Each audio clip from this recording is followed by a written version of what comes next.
છે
7:30 અને અમે લોકો રિસેપ્શનમાં આવ્યા. જો રુદ્રભાઈ હેતવીબેન બેઠા, પાછળ મારી સાસુ બેઠી, મારી દેરાણી, આ બધા એ લતાના. તો અમે બધા જો અત્યારે સાંજી છે અને રિસેપ્શન છે, બે છે એટલે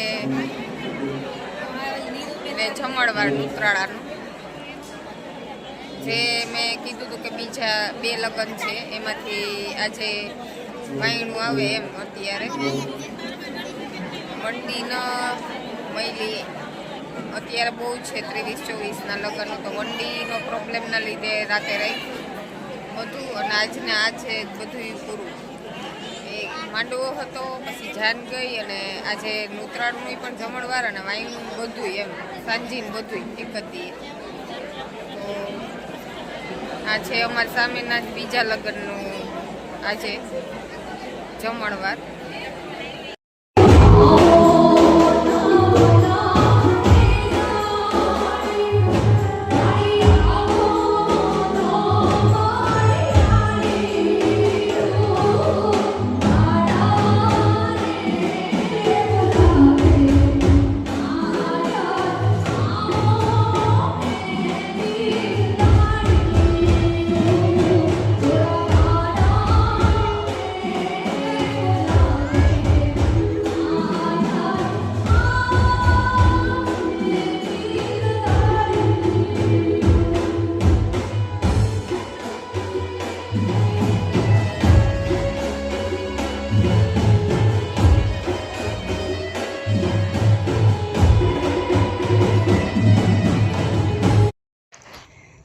કોઈ ત્રિવ્યાણી અત્યારે હું રોટલો નાખવા આવી, બપોરના પણ નાખવા આવી હતી.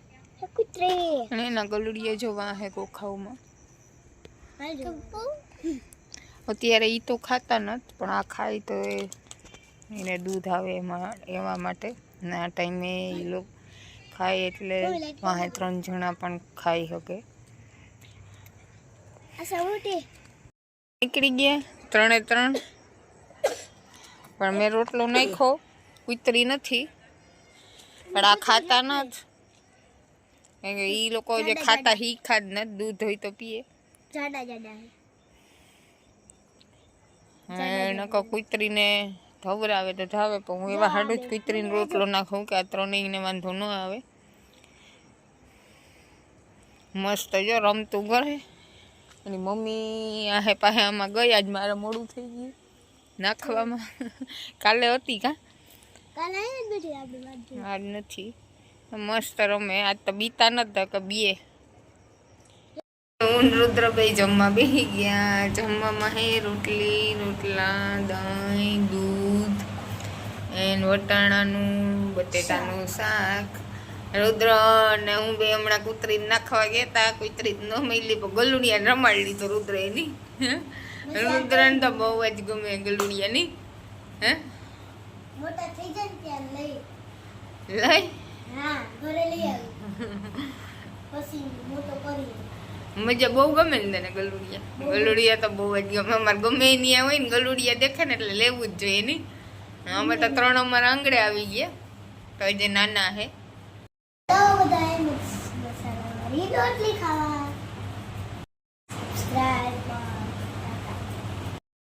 તમે કૂતરીનો અને ગલુડિયાનો વિડીયો રુદ્રના કહેવાથી ઉતાર્યો. નકાર મારા નાનીમાં હંમેશા કહેતા કે કંઈ પણ કોઈ માટે કરીએ આપણે તો એ જમણા હાથેથી કરીએ ને તો એ ડાબા હાથને ખબર ન પડવી જોઈએ. એટલે કોઈ પણ દાન આપણે કરીએ તો હંમેશા ગુપ્ત રાખવું જોઈએ. સોશિયલ મીડિયામાં હું એટલું નાખતી ન જ છે, હું કરતી હોઈએ. પણ આજે રુદ્ર મારા ભેગો હતો તો મેં કીધું કે ચલો હું ઉતારી લઈશ વિડીયો. અને હું એક જ માનું કે જેવી રીતના તમે ભગવાનનું કરો, અંદર દાન દ્યો, નારિયેળ, ધૂપ દીવા, અને સાચી રીતના જો ભગવાનને ખુશ કરવા હોય ને તો જેની યારે આપણે કોઈ સ્વાર્થ નથી, જે નિસ્વાર્થ ભાવે આપણે કોઈ પણ જીવ માટે કંઈ પણ કરીએ એનાથી ભગવાન બહુ ખુશ થાય છે. જે લોકો કથા સાંભળતા હશે એને તો ખબર જ હશે, અને જોડાયેલા હોય એને, કે આ બધું કામ કરવાથી ભગવાન બહુ ખુશ થાય છે. આપણે જે કરીએ ને કે કોઈ પણ જીવ જેની યારે આપણે કોઈ પણ સ્વાર્થ નથી, એના માટે આપણે કંઈ પણ કરીએ તો એનાથી ભગવાન બહુ ખુશ થાય છે. પણ અત્યારે તો મોસ્ટ ઓફ તો અટાણે ઇન્સાન તો સ્વાર્થ વધારે જોવે. કારણ કે જે કૂતરા બધા અત્યારે પાડે ઘરે, તો એ કૂતરા હારે આપણે સ્વાર્થ હોય કે શું, તો કે ઘરનું ધ્યાન રાખે, આપણું ધ્યાન રાખે. એવા માટે આપણે એના માટે ઘણું બધું કરીએ છીએ. નવરાવીએ, એના અલગ બિસ્કિટ લઈએ, એને એવી રીતના રાખીએ ઘરના સદસ્યની જેમ. તો જે પશુ પક્ષી બારોબાર એની રીતના રહીએ, તો એના માટે આપણે નથી કરતા એમ. ઘણા બધા કરે છે, અને ઘણા બધાને ટાઈમ પણ નથી, એવું છે. હકીકતમાં આ બધું કરવું જોઈએ કે જેની યારે આપણે કોઈ પણ સ્વાર્થ નથી, એના માટે આપણે કંઈ પણ કરી દઈએ તો એનાથી ભગવાન બહુ ખુશ થાય છે. પછી ભગવાનને તમે ભલે દીવાબત્તી કરો કે ન કરો, યાદ કરો કે ન કરો, પણ આ બધા કામથી તમારાથી ખુશ ભગવાન બહુ થાય છે. અને આ જ છે. બાકી ભગવાનને તમારા પાસેથી કંઈ નથી જોતું, કારણ કે એની જ આપણે દીધું. અને પૃથ્વી ઉપર જન્મ પણ માણસને એવા માટે જ દીધો, સારા કામ કરવા, એનું નામ લેવા. અત્યારે આપણે એટલા બિઝી આપણી જિંદગીમાં થઈ ગયા કે આપણે એક ફરજ જ પૂરી કરીએ છીએ.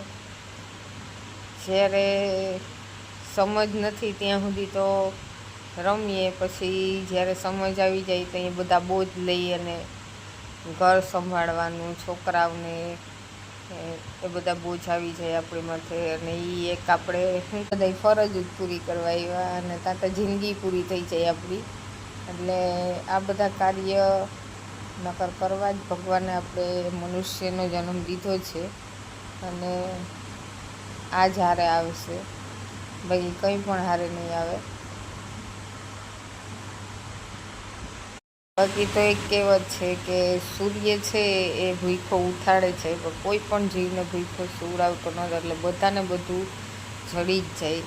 એને પણ એના ભાગનું ગમે ત્યાંથી જડી જ જાય, પણ આપણાથી થાય એટલું કરાય. અને બાકી તો ભગવાનની ઈચ્છા ઉપર બધું. હું તો કહું આપણે મળે ને તો સમજવાનું કે ભગવાનની આપણા ઉપર કૃપા છે, અને જો ન મળે ને કંઈ પણ તો સમજવાનું કે ભગવાનની ઈચ્છા છે. આ બે છે એ વાક્ય અમે આખી લાઈફ યાદ રાખીએ ને તો કોઈ દી આપણે દુઃખી નહીં થઈએ. હંમેશા દરેક માણસના બે વાક્ય યાદ રાખવાના.